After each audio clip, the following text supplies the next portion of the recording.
मैं डॉक्टर चंद्रभूषण शर्मा, शासकीय महाविद्यालय बरपाली, जिला कोरबा में कार्यरत हूँ।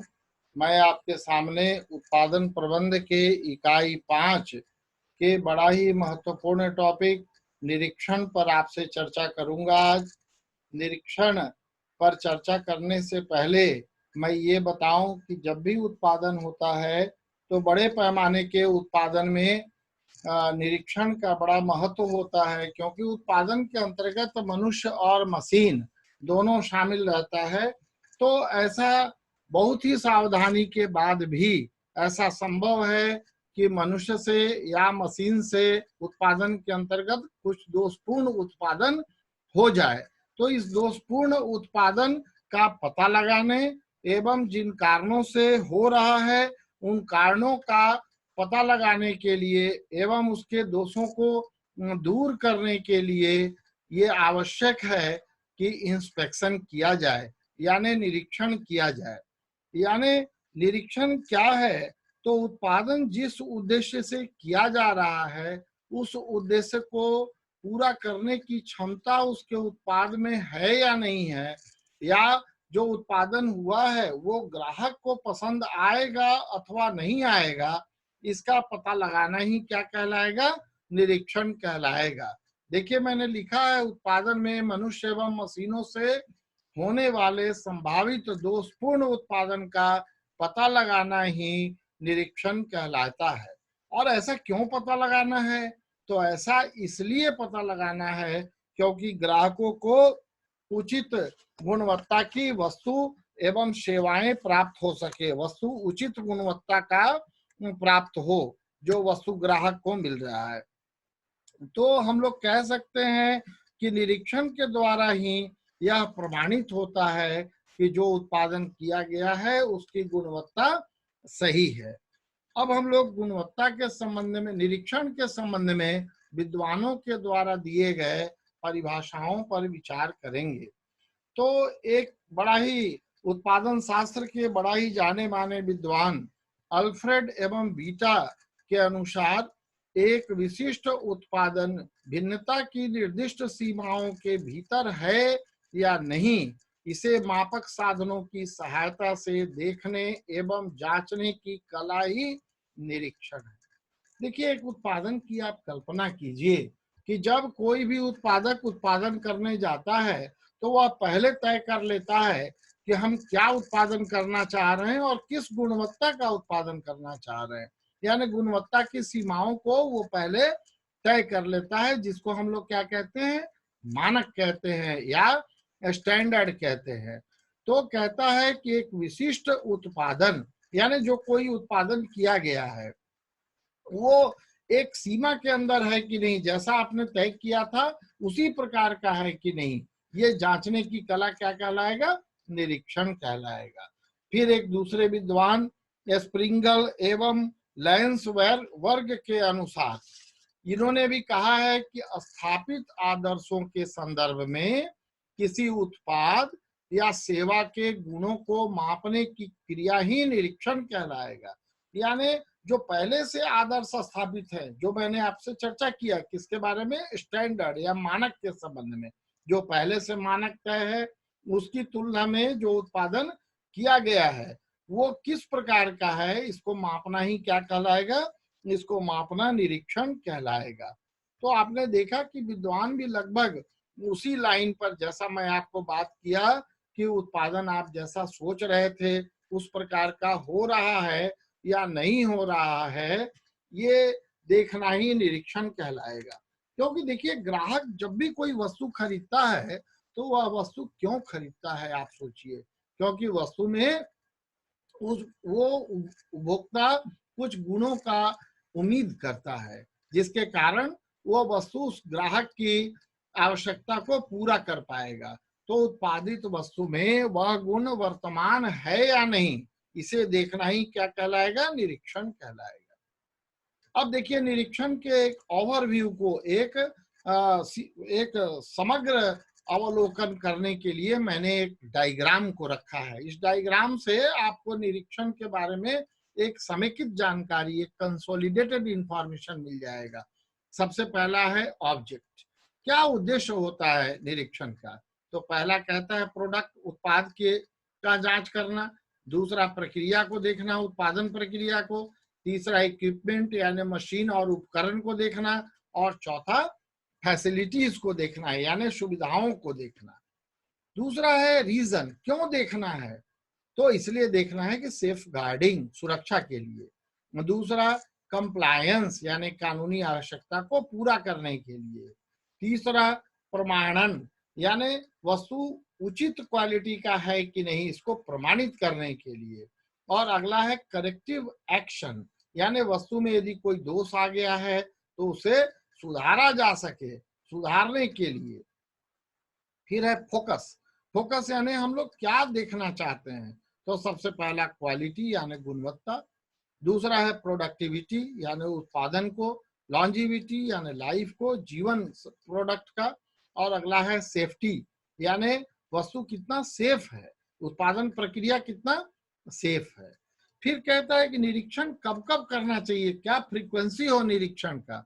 तो एक तो कहता है 100% यानी लगातार निरीक्षण चलता रहे। दूसरा सैंपलिंग यानी जो उत्पादन हुआ है उसमें से कुछ भाग को सैंपल के रूप में, नमूने के रूप में निकाल कर। तीसरा कहता है पीरियोडिक यानी समय समय पर, और चौथा कहता है एडहॉक यानी एट रैंडम, जब इच्छा हो या जब एक सिस्टम बना दिया जाए कि सप्ताह में एक दिन करेंगे तो वो एडहॉक कहलाएगा। तो इस प्रकार से निरीक्षण के उद्देश्य, निरीक्षण क्यों करते हैं, निरीक्षण में क्या फोकस किया जाता है, और निरीक्षण का समय क्या हो, इसके बारे में एक समग्र जानकारी आपको ये डायग्राम दे पाया। चलिए अब आगे बढ़ते हैं। तो अगला जो टॉपिक हम कवर करेंगे वो है निरीक्षण के उद्देश्य, ऑब्जेक्टिव ऑफ इंस्पेक्शन। सबसे पहला ऑब्जेक्टिव क्या है?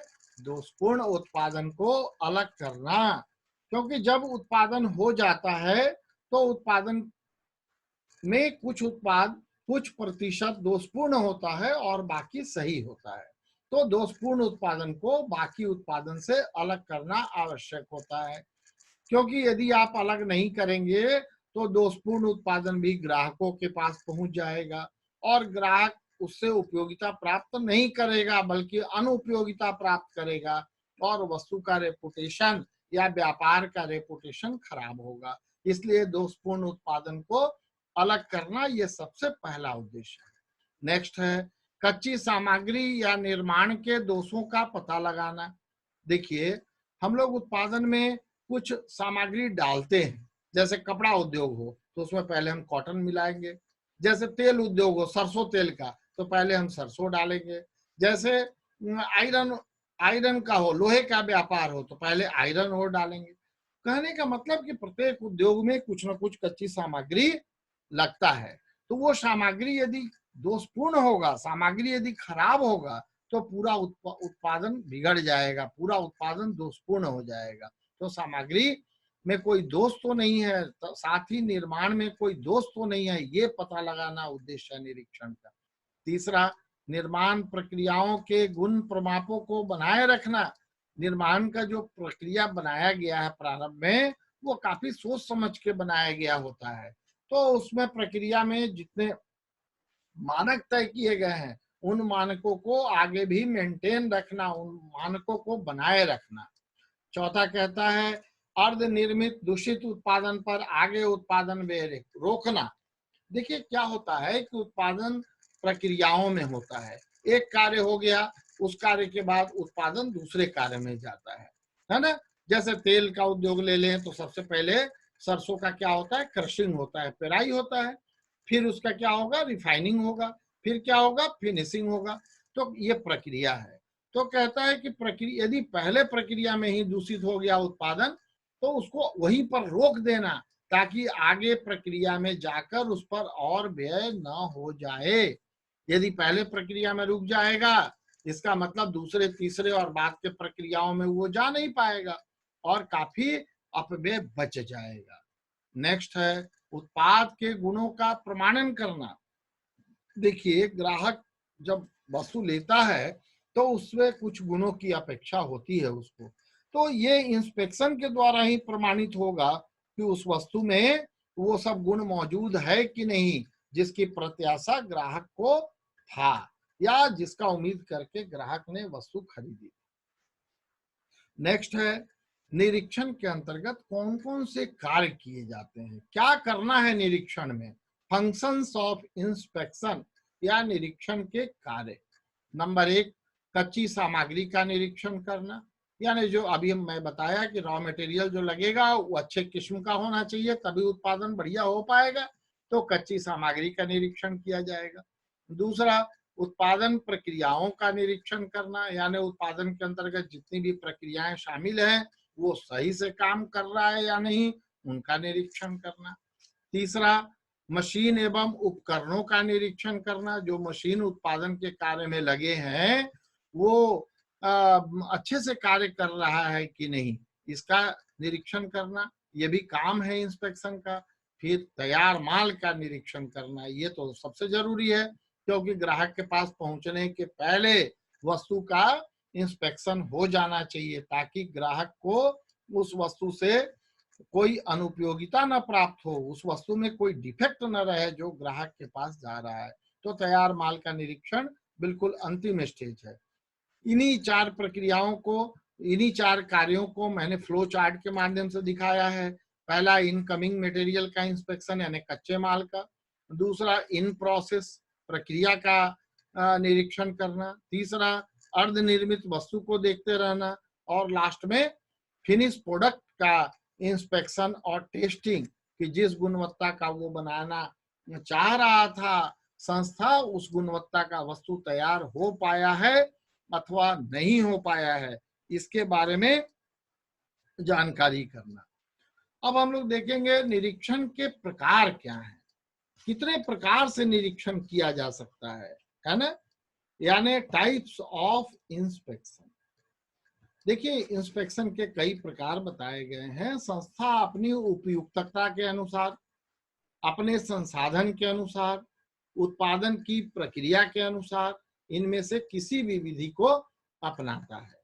इन विधियों में अलग अलग विधि में अलग अलग गुण दोष हो सकता है ना, पर फिर भी संस्था उसको अपनाने के लिए स्वतंत्र है कि वो कोई भी विधि को अपनाकर इंस्पेक्शन का कार्य पूरा कर सकता है। पहला है फ्लोर इंस्पेक्शन।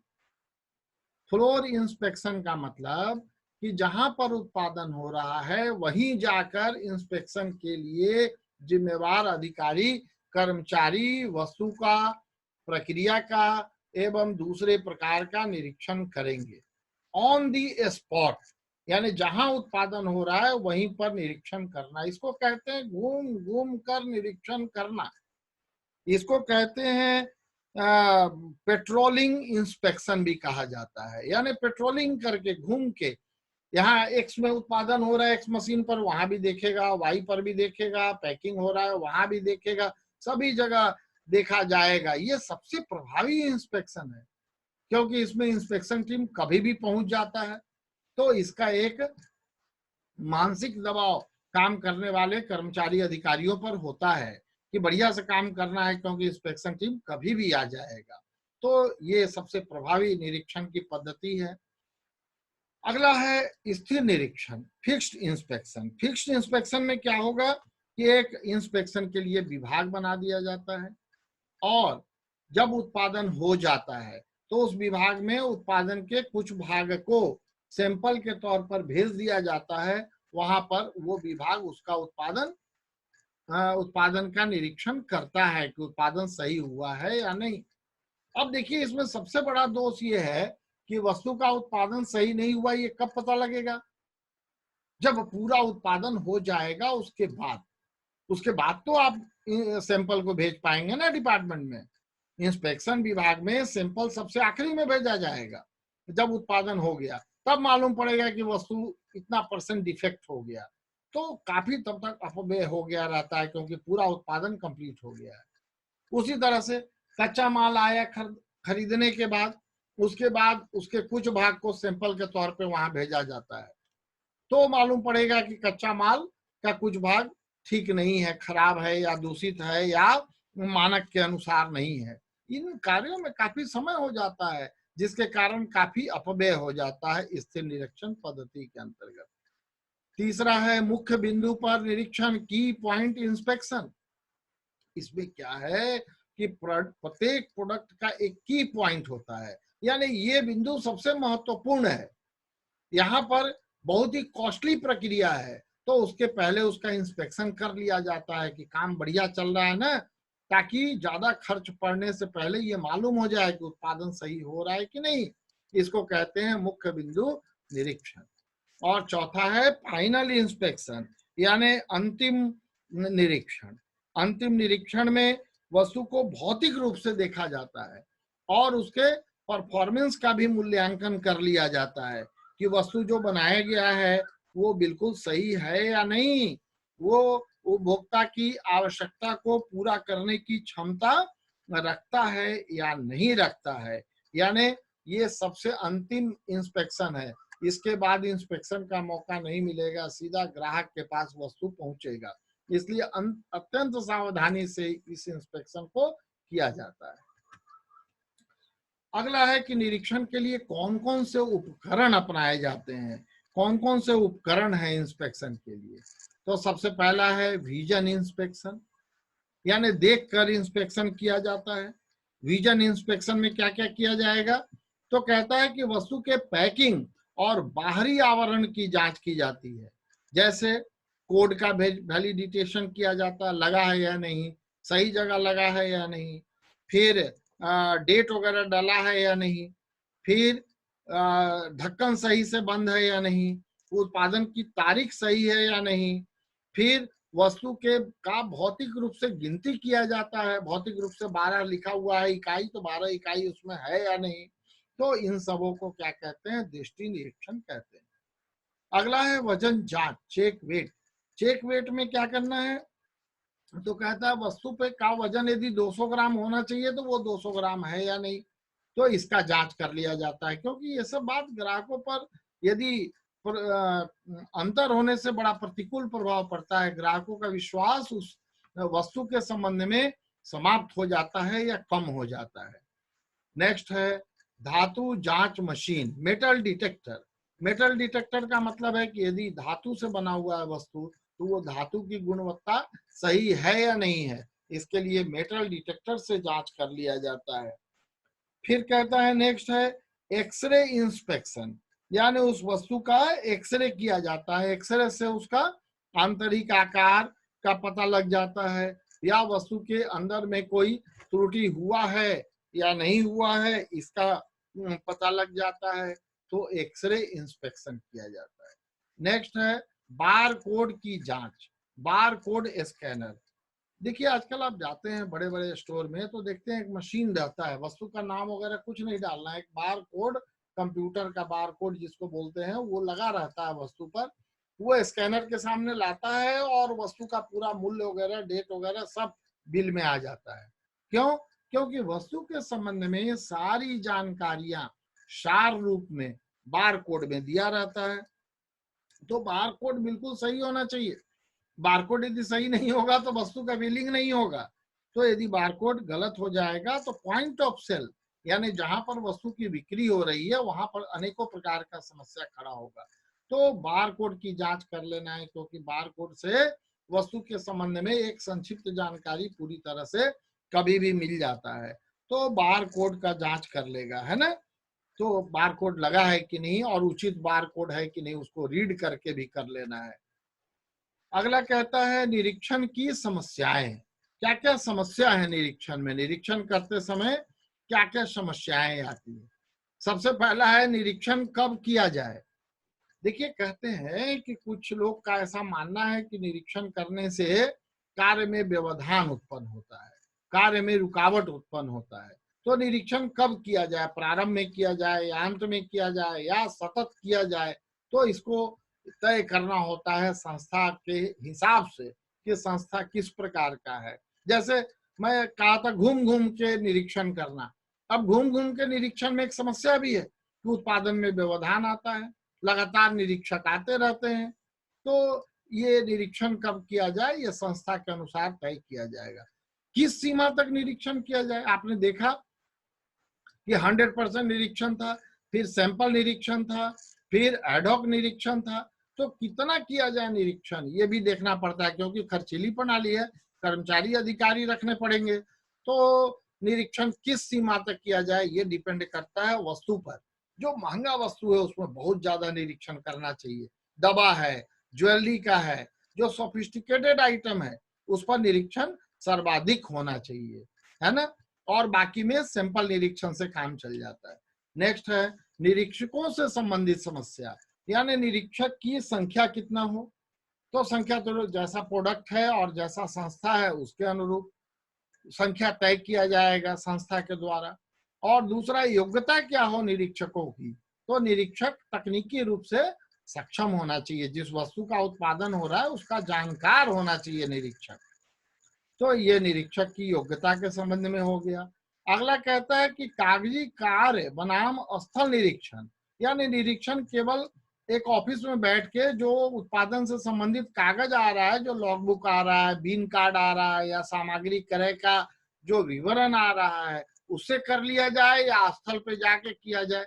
तो मैं आपको चर्चा किया कि ये भी डिपेंड करता है कि कौन सी प्रकार की वस्तु है। यदि महंगा वस्तु है, दवा है या जीवन रक्षक उपकरण से संबंधित चीजें हैं, तो उसमें बहुत ही सतत निरीक्षण की आवश्यकता होगी।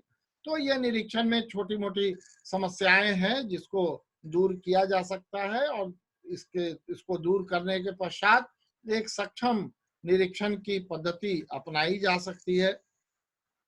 तो ये विभिन्न प्रकार के निरीक्षण के पहलुओं को देखने के बाद आपको स्पष्ट हो गया होगा कि निरीक्षण किसी भी उत्पादन करने वाले संगठन के लिए अत्यंत आवश्यक है, क्योंकि निरीक्षण के द्वारा ही किसी वस्तु के अच्छी गुणवत्ता का आश्वासन मिलता है। किसको? ग्राहकों को।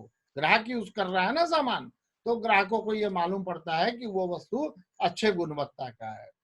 फिर निरीक्षण कार्य में देखिए कुछ खर्चा है और कुछ प्रक्रिया का समस्या अभी आपसे चर्चा की है, ये सब हो सकता है। परंतु आजकल निरीक्षण के संबंध में बहुत सारे उपकरण आ गए हैं, कुछ का मैं चर्चा किया हूं और कुछ और दूसरे विशिष्ट तरह के उद्योगों के अनुसार निरीक्षण की के उपकरण है। तो उन निरीक्षण उपकरण के सहयोग से और निरीक्षण की प्रभावी विधि को अपनाकर इन समस्याओं को दूर किया जा सकता है और एक बहुत ही प्रभावी निरीक्षण पद्धति स्थापित की जा सकती है। धन्यवाद।